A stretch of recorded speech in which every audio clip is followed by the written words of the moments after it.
Como saber se sou salvo? Como saber se de fato sou filho de Deus? Afinal, todos nós somos filhos de Deus ou não?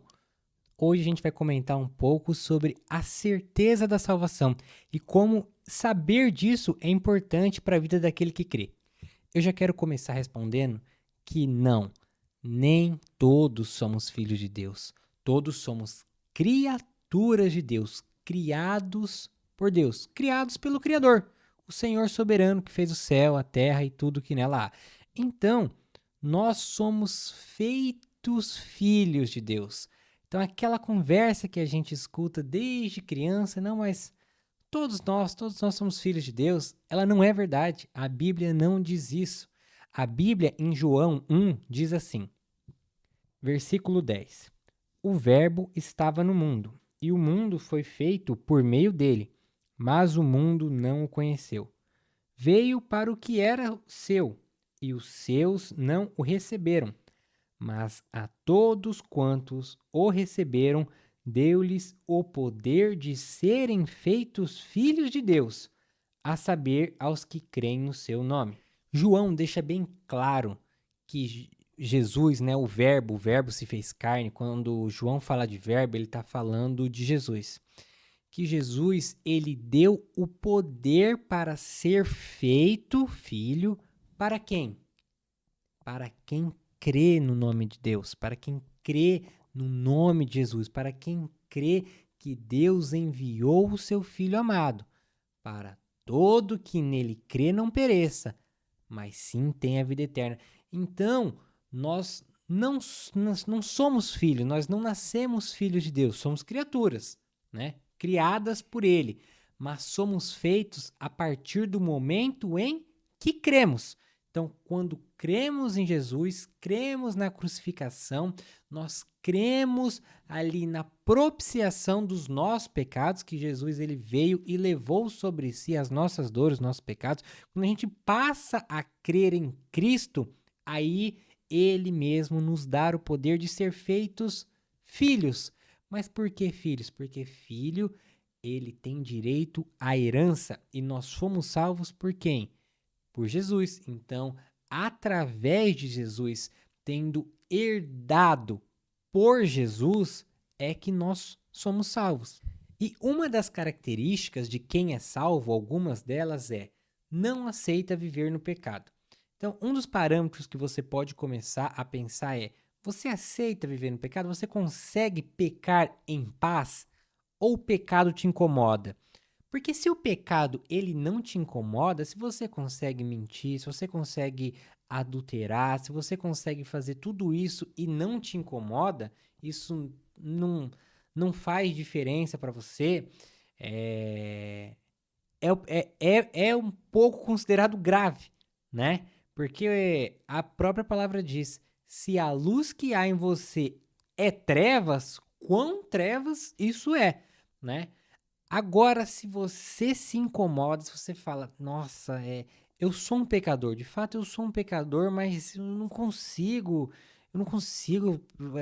pecar mais em paz. Vem uma voz que fala que é pra eu não fazer, e aí quando eu faço eu já sinto aquela coisa ruim que eu não queria ter feito, mas eu acabei fazendo, e eu não quero mais isso pra minha vida. Então, assim, você não aceita viver no pecado. O pecado ele passa a ser um tropeço e não um projeto. Você não sai de casa planejando pecar, mas isso acontece porque somos falhos, só que você não aceita isso para sua vida, né? É como aquela história da ovelha e do porco. O porco, ele ama a lama, porque ele gosta de viver ali. A ovelha, ela pode sim cair na lama, mas não significa que ela vai ficar ali se lambuzando. Ela cai e ela sai fora o quanto antes, porque ela sabe que ali não é o lugar dela. Então, quem é salvo tem a característica de não aceitar viver no pecado. A pessoa ela pode ainda não saber, tá? Isso não é para causar peso para aqueles que ainda não conseguiram se libertar do pecado, mas é para causar indignação para aqueles que pecam sem se incomodar, né? Se você se incomoda com o pecado, mas você ainda não se libertou dele, você está no caminho. Isso é um sinal do Espírito Santo, porque é um aperfeiçoamento até que ele venha. Só que é diferente você tá num pecado e tá lutando contra, e você tá no pecado e você amar aquilo, você aceitar viver naquilo e não fazer nada a respeito, né? Eu tô num adultério e aí, não, tá bom ter duas mulheres, tá bom, pra mim não importa. Não, isso não é sinal de quem é salvo, não é sinal de quem tem Espírito Santo. Quem tem o Espírito Santo vai estar lutando para resolver isso, vai confessar Jesus, vai fazer alguma coisa, mas não vai ficar na lama, porque sabe que ali não é o lugar dele. Mas então aí, como é que saber se eu sou de fato salvo? A maior garantia e a melhor e única, né? Não precisa de mais nenhuma outra, é o Espírito Santo. Quem é salvo tem o Espírito Santo. Isso é fato, porque a partir do momento que a gente crê e é feito filho, nós passamos a ter dentro de nós o Consolador, passamos a ter o Espírito Santo.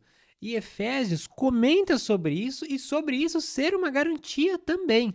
Efésios 1, versículo 13 diz: Agora vocês também ouviram a verdade, as boas novas da salvação. E quando creram em Cristo, ele colocou sobre vocês o selo do Espírito Santo, que havia prometido. O Espírito é a garantia de nossa herança, até o dia em que Deus nos resgatará como sua propriedade, para o louvor de sua glória. O Espírito, ele é a garantia da nossa herança. Ele é a garantia daquilo que Jesus fez na cruz. Lembra? Somos feitos filhos e aí herdamos de Jesus a salvação pela graça. Nós entendemos também que é pela graça, né? Você entender que é pela graça e que não é por obras, já é um sinal do Espírito Santo, que se habita em você, você está salvo. Então, o Espírito, ele testifica. Romanos 8,16 diz que o Espírito testifica em nosso espírito que nós somos filhos de Deus.